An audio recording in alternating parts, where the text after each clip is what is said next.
BPL card વિતરણમાં ગેરરીતિના આક્ષેપ સાથે સાવલી સેવા સદન ખાતે સ્થાનિક અગ્રણીઓ અને નાગરિકો દ્વારા ઉગ્ર રજૂઆત કરવામાં આવી હતી।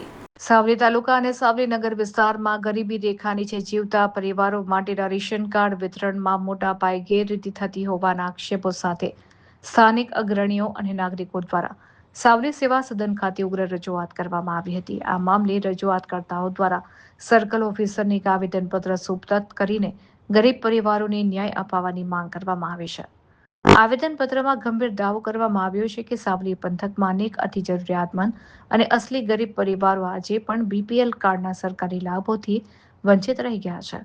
બીજી તરફ આર્થિક રીતે સક્ષમ અને અપાત્ર હોય તેવા કેટલાક લોકો નિયમોનું ઉલ્લંઘન કરીને ખોટી રીતે બીપીએલ કાર્ડનો લાભ મેળવી રહ્યા હોવાના સ્થાનિક સ્તરે આક્ષેપો થઈ રહ્યા છે।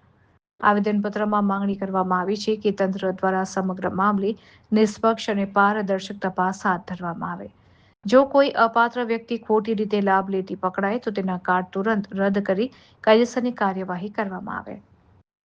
આ રજૂઆત બાદ સરકારના નિયમો અને માપદંડો મુજબ માત્ર સાચા પાત્ર લાભાર્થીઓને જ તાત્કાલિક ધોરણે બીપીએલ કાર્ડનો લાભ મળે તે જરૂરી બન્યું છે। આવેદનપત્ર સ્વીકાર્યા બાદ હવે આ સંવેદનશીલ મુદ્દે વહીવટીતંત્ર દ્વારા આગામી દિવસોમાં શું નક્કર પગલાં લેવામાં આવે છે તેના પર સમગ્ર સાવલી પંથકના લોકોની નજર મંડાયેલી છે।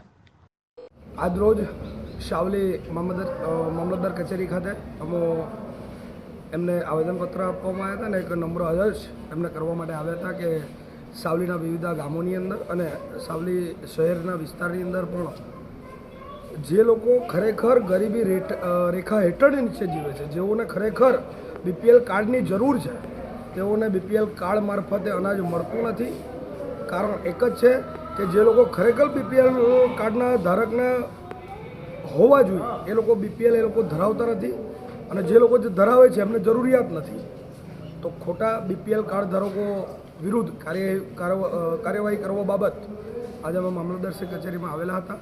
અમને આવેદનપત્ર પણ આવેલું હતું અને મામલતદારશ્રી ગેરહાજર હતા એટલા માટે અમે સર્કલ ઓફિસરશ્રીને અમારું આવેદનપત્ર આપેલું હતું। મીડિયા સમક્ષ મારો ખાલી એક જાગૃત નાગરિક અને એક યુવા તરીકે જ્યારે સાવલી મામલતદાર કચેરી આવ્યો હોય, મારો આનામાં કોઈ ઇન્ટેન્સ નથી। માત્ર ને માત્ર તમે જો પૂરતો જથ્થો જ સાવલી તાલુકાની અંદર પૂરેપૂરો આપતા હોય તો તમારા પુરવઠા મામલતદારની ઓફિસની બહાર 50 વર્ષથી વધારે વયની લેડીઝો, માતાઓ, બહેનો કેમ તમારી આટલી મોટી લાઈનોમાં બેસે છે? શું તમે જથ્થો પૂરો પાડતા હોય તો તમારા ઓફિસની બહાર આટલી મોટી લાઈનો ન હોઈ શકે? એટલા માટે જ આજે સાવલી મામલતદારશ્રીને આવેદનપત્ર માટે આપવામાં આવેલા।